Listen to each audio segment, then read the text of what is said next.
നമസ്കാരം, ഞാൻ അഡ്വക്കേറ്റ് സൂര്യരാജ്. ഞാൻ ഇന്ന് ഈ വീഡിയോ ചെയ്യാനുണ്ടായ പ്രധാനപ്പെട്ട കാരണം, കഴിഞ്ഞ ദിവസം എൻ്റെ സുഹൃത്തും ഡോക്ടറുമായ റോബിൻ രാധാകൃഷ്ണൻ, ബിഗ് ബോസ് താരമാണ്, നിങ്ങൾക്കെല്ലാം അറിയാവുന്ന ആളാണ്. അദ്ദേഹത്തിനെ വിളിക്കുകയും അദ്ദേഹം ഇപ്പോൾ നേരിടുന്ന സൈബർ അറ്റാക്കിനെ പറ്റിയും സൈബർ ബുള്ളിങ്ങിനെ പറ്റിയും അതേപോലെ ത്രെട്ടനിങ്ങിനെ പറ്റിയൊക്കെ കുറേ അധികം എന്നോട് സംസാരിച്ചു. ബഹുമാനപ്പെട്ട സുപ്രീം കോടതി PUCL vs union of India ആ ഓർഡറിനകത്ത് കൃത്യമായിട്ട് പറഞ്ഞിട്ടുണ്ട്, secretly recording a private conversation of an individual is a grave violation of right to privacy under article 21. അത് കറക്റ്റ് പ്രോപ്പർ ആയിട്ടുള്ള ഫണ്ടമെന്റൽ റൈറ്റിന്റെ വയലേഷൻ ആണ്.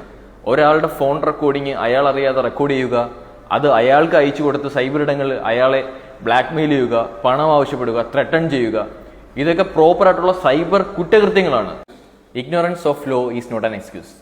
നിങ്ങൾക്കൊരു നിയമം അറിഞ്ഞുകൂടെന്ന് കരുതി, അല്ലെങ്കിൽ നിങ്ങളെ പോലീസ് പിടിക്കുന്ന സമയത്ത് നിങ്ങൾക്ക് ആ നിയമത്തിനെ പറ്റി അറിവില്ലായിരുന്നു എന്ന് പറയുന്നത് ഒരു എക്സ്ക്യൂസ് അല്ല നിയമത്തിന് മുന്നിൽ. പോലീസ് വീട്ടിൽ അന്വേഷിച്ച് വരുമ്പോഴോ സ്റ്റേഷനിൽ നിന്ന് ഫോൺ കോൾ വരുമ്പോഴോ മാത്രമേ നിങ്ങൾ അറിയൂ നിങ്ങൾ ക്രിമിനൽ ആണെന്നും ക്രിമിനൽ കേസിൽ നിങ്ങൾ പ്രതിയായെന്നും. എല്ലായിടത്തും ഫേക്ക് ഐഡി ഉണ്ടാക്കി വന്നിരുന്ന എന്തും പറയാം എന്നൊരു സാഹചര്യമായോ ഇപ്പോൾ. ആർക്ക് തന്നെയാണെങ്കിലും അങ്ങനെ ഒരു അവസ്ഥ ഉണ്ടാവാൻ പാടില്ല. കാരണം അതൊരു ക്രിമിനൽ ഒഫൻസ് ആണ്. അത് ചെയ്യുന്നവർ ക്രിമിനൽസ് ആണ്. വിവരമില്ലാത്തവർക്ക് ഇതൊരു അറിവും വിവരമുള്ളവർക്ക് ഇതൊരു തിരിച്ചറിവുമായിക്കോട്ടെ. സൂര്യരാജ്.